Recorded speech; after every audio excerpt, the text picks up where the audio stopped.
आपके आंगन में भी गूंजेगी किलकारी, इनके यहाँ नतीजे हैं चमत्कारी। बांझपन की समस्या से छुटकारा चाहिए तो सिवान की जानी मानी महिला प्रसूति व बांझपन रोग विशेषज्ञ डॉक्टर वंदना कुमारी के पास आइए। यहाँ 24 घंटे इमरजेंसी सेवाएं उपलब्ध है। पता है Vandana maternity care clinic, Puja medical hall, doctor Ramaji Chaudhary से 100 कदम पूरब डॉक्टर्स कॉलोनी सीवान।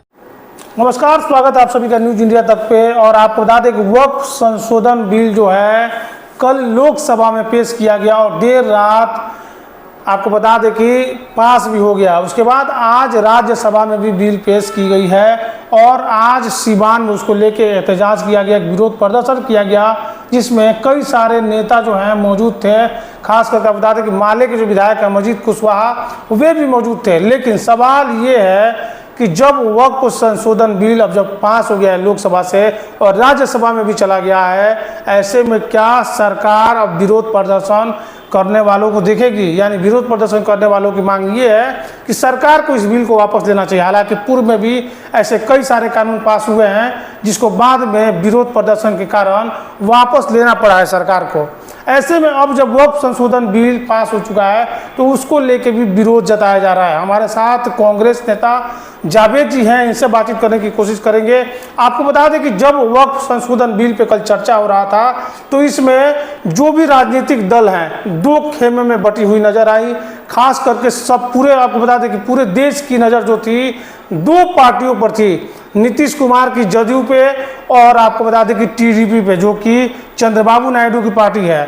इन दोनों दलों पे लोग नज़र था कि कहीं ना कहीं ये लोग जो हैं विरोध प्रदर्शन में अपना विरोध जताएंगे और अपना जो मत है विरोध प्रदर्शन में देंगे। लेकिन ऐसा कुछ नहीं हुआ। नीतीश कुमार के जो नेता हैं ललन सिंह ने खुलेआम बयान दिया और कहा कि मैं इसके लिए नरेंद्र मोदी का शुक्रिया अदा करता हूँ। वही किरण रिजिजू जब पेश कर रहे थे, जो आपको बता दें कि अल्पसंख्यक विभाग के केंद्रीय मंत्री हैं, जब किरण रिजिजू इस बिल को पेश कर रहे थे तो उन्होंने साफ तौर पे कहा कि ये मुसलमानों के हित के लिए है। कुछ ऐसे लोग हैं जो वक्फ को सिर्फ अपनी संपत्ति समझ बैठे थे, लेकिन अब जो है इसका फायदा सभी को मिलेगा। यानी उनका इशारा था कि मुस्लिम धर्म से लेके हर तरह के, यानी उनका इशारा था शिया और सुन्नी को छोड़ के तमाम जितने भी मुसलमान में हैं सबको इसका हक मिलेगा। और इसी पर चर्चा करेंगे जावेद जी। जब कल किरण रिजिजू, आपने उनका बयान सुना होगा, बोल रहे थे तो उन्होंने साफ तौर पर ये कहा कि ऐसा कुछ नहीं है कि ज़मीन जिस तरह की बात कह रहे हैं आप लोग कह रहे हैं कि किसी और को दे दीजिएगा, ऐसा कुछ नहीं है कि सिर्फ और सिर्फ मुसलमानों के फायदे के लिए बिल लाया गया है। क्या कहेंगे आप? नहीं, भारतीय जनता पार्टी हर एक काम मुसलमानों के फायदे के लिए ही करती है। भारतीय जनता पार्टी और आरएसएस को सिवाय मुसलमानों के भारत में और न कोई धर्म दिखता है और न कोई जात दिखती है। 24 घंटे मुसलमानों का भूत इन लोगों के दिलो दिमाग पे चढ़ा रहता है, हावी रहता है। अगर मुसलमानों के हित में ये बिल है तो फिर मुसलमान इसका विरोध क्यों कर रहे हैं? विरोध इसलिए कर रहे हैं कि जब जो हिंदू ट्रस्ट हैं या जैनों के ट्रस्ट हैं या सिखों के ट्रस्ट हैं या क्रिश्चियन के ट्रस्ट हैं, उनमें जब उनके धर्म विशेष से बाहर के लोग मेंबर नहीं होते, स्टेक होल्डर नहीं बन सकते, तो फिर मुसलमानों पे ऐसी मेहरबानी क्यों कर रही है मोदी सरकार? वो इसलिए कि वो एन केन प्रकारे जिस तरीके से 3 काले कानून ला करके भारत के किसानों की जमीन औने पौने अपने मित्र गौतम अडानी और अंबानी को देने के लिए वचनबद्ध थे मोदी जी, ठीक वैसे ही भारत के मुसलमानों की वक्फ की गई जमीन ये अपने मित्रों को, आपने सुना भी होगा, योगी जी भी कह रहे हैं कि उसमें स्टोर और ये क्या क्या और ये सारी चीजें कॉम्प्लेक्स, तो ये क्या है? उसमें सब डिपार्टमेंटल स्टोर अडानी और अंबानी के खोलने के लिए, औने पौने उनको बेचने के लिए ये सारी चीजें प्री प्लान की जा रही हैं, जिसका मुसलमान, भारत का मुसलमान जो न विदेशी है न बाहरी है, अपनी अंतिम सांस तक इस बिल का विरोध करते रहेंगे, चाहे अंजाम जो हो। आपको लग रहा है कि वाकई मुसलमान इस बिल का विरोध कर रहे हैं? क्योंकि आज एक जब एहतजाज नहीं, कार्यक्रम बात- किया गया सिवान में, जी। तो हमने देखा बहुत गिने चुने लोग थे। नहीं, ठीक जब है। वाकई मुसलमानों के हित में इतना बढ़िया ये बात है कि ये नहीं होना चाहिए, वक्त ये बिल संशोधन बिल नहीं होना चाहिए, संशोधन नहीं होना चाहिए इस बिल में, तो फिर आखिर क्यों मुसलमान देखिए भारी तादाद में नहीं रह रहा है? देखिए अभी कॉल नहीं दिया गया था, आप जो कह रहे हैं अभी मुस्लिम पर्सनल लॉ या इमारत शरिया या जो भी मुस्लिम तंजीमें हैं जो जो काम कर रही हैं, उन्होंने अभी इसके लिए कॉल नहीं दिया था। तो जो तादाद आप देखना चाहते हैं इसके वजह से वो तादाद आपको नहीं दिखी है। जिस दिन वो पूरे भारत में कॉल कर देंगे, भारत की सारी सड़कें जाम कर दी जाएंगी, सारी सड़कें जाम कर दी जाएंगी। जावेद जी एक बात बताइए, किरण रिजिजू जो आप अल्पसंख्यक के मंत्री हैं, वो ये क्यों कह रहे हैं बार बार कि ये मुसलमानों के हित के लिए ही है? उन्होंने कहा कि सिर्फ मैनेजमेंट की एक कोशिश कीजिए कि मैनेज जो करना है इसको अच्छे तरीके से मैनेज किया जाए कि हर तबका को उसका फायदा मिल सके। ये अंग्रेजों के चेले हैं, फूट करो और राज करो के नीति पे ये लोग काम करते हैं। ये कहीं ना कहीं, और मैं खास करके कहना चाहता हूं, आज खोल देना चाहता हूं कि पसमानदा के नाम पे जो अगड़ा और पिछड़ा मुसलमान की जो सियासत करने वाले हमारे मुस्लिम नेता हैं, वो इस बेगैरत सियासत से बाज आए, वरना वो दिन दूर नहीं कि धीरे धीरे भारत के मुसलमानों को दोयम दर्जे का नागरिक बना दिया जाएगा और आप सभी से वोट देने का अधिकार भी छीन लिया जाएगा। जो आरएसएस, वीएचपी, बजरंग दल के मुख्य एजेंडे में है, वो सारी चीजें लागू हो जाएंगी स्टेप बाय स्टेप। इसलिए मैं ये कहना चाहता हूं, पसमानदा का मतलब होता है कि निचले पायदान तक पिछड़े हुए मुसलमान, नॉट बैकवर्ड मुस्लिम। अगर कोई दिखा दे कि पसमानदा की तशरीह सिर्फ और सिर्फ उसका जो मीनिंग है वो टच करता है, तो आप जो कहिएगा सो मैं मान जाऊंगा। लेकिन मैंने जो पढ़ा है, मैंने जो पसमानदा को समझा है, उसका मतलब यह है कि चाहे वो शेख में हो, सैयद में हो, पठान में हो, मलकी में हो, जुलाहा हो, अंसार भाई हो, आपको शाह जी हो, जो भी हो, इंटायर, ये जो एक ड्रामा चल रहा है देश में, बैकवर्ड मुस्लिम फॉरवर्ड मुस्लिम, हम तो एक ही शब्द में खड़े हो गए, महमूद अयाज, ना कोई बंदा रहा ना कोई बंदा नवाज। पूरी दुनिया को वाहिद मजहब है इस्लाम, जिसने इक्वलिटी का संदेश दिया, समानता का अधिकार है हमारे यहाँ। हमारे यहाँ राजा नहीं पढ़ा सकता नमाज अगर वो काबिल नहीं है, और एक रंग अगर काबिल है, उसके पास धार्मिक शिक्षा है, तो इमाम बनेगा और उनको पढ़ना पड़ेगा उसके पीछे। उनकी औकात नहीं है कि उसमें जेर जबर कर दें। तो मैं इस मेहरबानी को समझ नहीं पा रहा हूं कि भारतीय जनता पार्टी, मोदी जी, अमित शाह जी, किरण रिजिजू,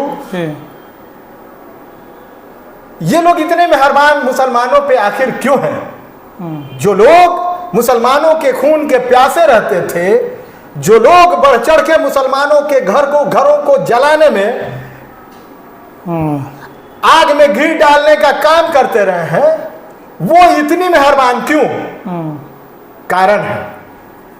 कारण है कहीं ना कहीं हमारी जमीनों को हड़पना। तो मैं चुनौती देता हूं मोदी जी को, मोहन भागवत जी को और तमाम उन हिंदू संगठनों को, अगर आप लोगों में दम है तो आपके यहां असमानता है, आपके यहां छुआछूत है, आपके यहां भारत के बहुसंख्यक समाज के 80% लोग आजादी से पहले भी और 1947 के बाद आज तक किसी भी मंदिरों में पूजा कराने से, यानी मुख्य पुजारी बनने से वंचित हैं। लाइए कानून और बनाइए किसी दलित के बेटा को राम मंदिर का मुख्य पुजारी, किसी चमार के बेटे को बालाजी का मुख्य पुजारी, तिरुपति का पुजारी किसी डोम के बेटे को बनाइए, लाइए समानता का अधिकार की बात करता है ना भारत का संविधान, दीजिए समान अधिकार, वहां तो फट जाएगी इनकी। ये सिर्फ मुसलमानों पे फोकस करके, क्या सिर्फ मुसलमान ही है भारत में, सिर्फ उसी पे मेहरबान है?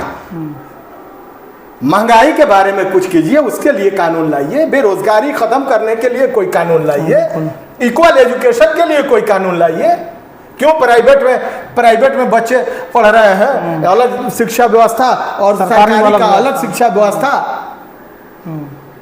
तो लाइए ना। वन नेशन वन इलेक्शन की बात करते हैं ये लोग, वहां भी धोखा है देश के साथ, लेकिन one nation one education policy की बात नहीं करते हैं जी। तो इनका चाल चरित्र और चेहरा सिर्फ और सिर्फ, और ये कोई बड़ा नेता नहीं है। मैं डंके की चोट पे कहता हूं, नरेंद्र मोदी बड़ा नेता नहीं है देश का, अमित शाह बड़ा नेता नहीं है देश का। ये जितने भी भारतीय जनता पार्टी और आरएसएस के जो मुख्य चेहरे हैं, कोई बड़ा नेता नहीं है। अगर ये बड़ा नेता होते तो किसी कीमत पे धर्म का सहारा नहीं लेते अपने राजनीतिक जीवन में। क्योंकि आप भी इसको राजनीतिक तुष्टिकरण का हिस्सा मानते हैं। बिल्कुल, इसका फायदा चाहती है। बिल्कुल, ये हिंदू माइंडसेट को मुसलमानों को फांसी के फंदे पे लटका के भड़का के ये लोग वोट गेन करना चाहते हैं और सत्ता में बैठे रहना चाहते हैं, ताकि ये लोग जो अकंठ भ्रष्टाचार में डूबे हुए हैं, भारत के गरीबों के टैक्स बेरर के सारे पैसे जो इन लोगों ने गौतम अडानी और अपने दोस्तों को दिए हुए हैं, जो डूब रहे हैं, उससे बचने के लिए अगर देश तरक्की करता है। अच्छा, एक चीज और जावेद जी, दो लोग ऐसे हैं देश में, एक तो चंद्रबाबू नायडू, दूसरे नीतीश कुमार, जिनके तरफ मुसलमान एक निगाह से देख रहे थे कि इनका क्या स्टैंड होगा इस मामले में। लेकिन कल जिस तरह लल्लन सिंह का बयान आया, उसको लेकर आप क्या कहेंगे? उन्होंने तो साफ तौर पे धन्यवाद दिया है मोदी जी को। किस लल्लन सिंह की बात कर रहे हैं जी? महाचिरकुट हैं वो। जब महागठबंधन में थे तो वही मोदी जी को क्या कहते थे उसी लोकसभा में जी, उसी अमित शाह को क्या कहे थे उसी लोकसभा में, और आज एनडीए में है तो क्या कह रहे हैं। तो ये सब चिरकुट लोग हैं, इन पे बहुत ज्यादा फोकस करने की जरूरत नहीं है। रही बात नीतीश कुमार की, तो नीतीश कुमार की पार्टी को धीरे धीरे भाजपा खा चुकी है। उनकी हैसियत नहीं थी कि वो वक्त संशोधन बिल का विरोध कर सके, उसी दिन उनकी पार्टी समाप्त हो जाती और वो रोड पे आ जाती। चलिए, एक आखिरी सवाल आपसे करेंगे जावेद जी, कि जिस तरह से आप ये कह रहे हैं कि ठीक है कुछ लोग एहतजाज कर रहे हैं, जो मुस्लिम संगठन है उनके द्वारा अभी तक एहतजाज की ऐलान नहीं की गई है कि हम खुले तौर पर अभी सड़कों पर उतरेंगे, विरोध करेंगे, तो क्या जब ये बिल पास हो जा रहा है तो आपको क्या लग रहा है, क्या कदम होना चाहिए उन तंजीमों का जिनकी बात आप ये कर रहे हैं? नहीं, एहतजाज तो होगा जी। अब ये हम ने हर फैसले को जी, भारत में जितने भी फैसले आज़ादी के बाद मुसलमानों के हित में या मुसलमानों के खिलाफ लिए गए, हर फैसले पे मुसलमानों ने लब्बैक कहा है। इवन की जब स्पेशल पावर का इस्तेमाल करके हमारी वर्षों पुरानी विरासत, हमारी मस्जिद, हमारे हिंदू भाइयों को, बहुसंख्यक भाइयों को दे दिया गया, तब भी हम सब्र और तहम्मुल से काम लिए। हमने सोचा कि चलिए ये एक मामला है, एक डिस्प्यूट है, खत्म हो जाए, देश में शांति, मतलब शांति रहे जी, हमेशा के लिए शांति हो जाए। अब इसके बाद इनफ इज इनफ। लेकिन ये भारतीय जनता पार्टी और आरएसएस के लोग ये जोक की तरह है। अगर एक बार ये लग गए, खून को इन्होंने टेस्ट कर लिया, तो इनकी फितरत है कि ये जब तक पूरा खून नहीं चूसेंगे ये बाज आने वालों में से नहीं है। और वही आप देख रहे हैं। तो ऐसा नहीं होगा। मैं गुजारिश करूंगा मुस्लिम पर्सनल लॉ से और भारतीय वक्फ बोर्ड से, शायद वो तो नहीं आएंगे जी, लेकिन उनके जो सरकारी जो अहदेदारान हैं, लेकिन फिर भी मैं कहूँगा, और तमाम मुस्लिम तंजीमें जो मुसलमानों के वेलफेयर के लिए काम करती हैं, और जो भी नेता हैं और जो भी आम लोग हैं, सबको अपने संवैधानिक अधिकारों की रक्षा के लिए अब समय आ गया है कि कम से कम एक बार पूरे देश में एक दिन सड़कों पे उतर करके लोकतांत्रिक तरीके से विरोध करें, संविधान द्वारा जो आपको शक्ति दी गई है उसका प्रयोग करते हुए एहतजाज करें और सरकार को बताएं कि आपके फायदेमंद बिल से हमें कोई फायदा नहीं है। और आप देख लीजिए कि आपके पालतू जो लोग आपको बैठ के सलाह तो देते होंगे मुसलमानों में ही कि ये ऐसा ऐसा ऐसा ऐसा, जैसे पहले वो जफर सरेस वाला थे, आज कहाँ है पता नहीं, ठीक वैसे ही लोग तो लगे कि नहीं, भारत के मुसलमान आज भी जिंदा हैं और आगे भी जिंदा रहेंगे और अपने हक के लिए हमेशा जिस कदर हम अंग्रेजों के खिलाफ लड़े थे, जिस तरीके से हमारे उलमाओं ने अपने सरों को पेड़ों पे लटकवा दिया था देश के कोने कोने में, रेशमी रुमाल तहरीक का नाम आपने सुना ही होगा, ठीक वैसे ही आज भी भारत का मुसलमान वो कर सकता है अगर देश के प्रधानमंत्री जी ऐलान करें कि मैं 38,000 वर्ग किलोमीटर जमीन जो चाइना ने हमारी पकड़ रखा है और रोज पकड़ रहा है, चलते हैं उसको मुक्त कराने चीन से, तो यहाँ का 20 करोड़ मुसलमान सबसे पहली सफ में खड़ा मिलेगा, वीर अब्दुल हमीद की तरह, शेख ब्रिगेडियर उस्मान की तरह। चले तो हमारे साथ जावेद जी थे, इनसे बातचीत हो रही थी, इन्होंने साफ तौर पे कहा है कि एहतजाज तो होना ही चाहिए और होगा ही, लेकिन सबसे बड़ा दुर्भाग्यपूर्ण बात देश में ये है कि किसानों के लिए सरकार बिल लेके आती है और किसान सड़कों पर उतर जाते हैं कि ये बिल हमारे फेवर में नहीं है। सरकार जवानों के लिए एक बिल लेके आती है, लेकिन जो देश के जवान हैं अग्निवीर को लेके सड़कों पर उतर जाते हैं कि बिल हमारे हित में नहीं है। मुसलमानों के लिए सरकार बिल लेके आती है, मुसलमान सड़कों पर उतर जाते हैं, ये बिल हमारे लिए नहीं है। आखिर सरकार इस तरह के बिल लाने के लिए उन लोगों को अपने कॉन्फिडेंस में क्यों नहीं लेती है, या फिर उन लोगों से क्यों बात नहीं करती है पहले कि जो आपके लिए बिल ला रहे हैं वो कितना ज़रूरी है। तो कहीं ना कहीं जो मुसलमान या फिर तंजीम है, जो संगठन है, अगर विरोध प्रदर्शन कर रहे हैं तो इसके पीछे भी कहीं ना कहीं एक बड़ी साजिश या बड़ा वजह हो सकता है। जावेद जी ने साफ तौर पे कहा कि एहतजाज होगा, और इससे पहले भी एक एहतजाज आज से 5 साल पहले लॉकडाउन से पहले हमने देखा था, जब एनआरसी और सीए का ज़बरदस्त तरीक़ा से विरोध हो रहा था, तब देश के कोने कोने में मुसलमान सड़कों पर धरना प्रदर्शन करने के लिए बैठ गए थे।